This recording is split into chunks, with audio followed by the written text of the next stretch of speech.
नमस्कार, मी बाजीराव थोरात, मातोश्री पपई उत्पादक कंपनी वाकण या दुकानातून आपले प्रगतशील शेतकरी प्रभू नवघरे यांना ट्रीटमेंट दिली.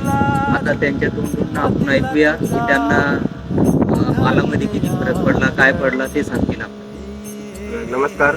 माझं नाव प्रभाकर रामदास नवघरे, राहणार वाकड. माझा मोबाईल नंबर 9764 916131.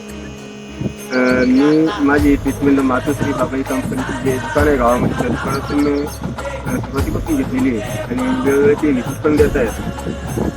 त्यांचे जे ट्रीटमेंट आहे ते एकदम योग्य आहे आणि कमी खर्चात त्यांनी माझा प्लॉट डेव्हलप करून दिला.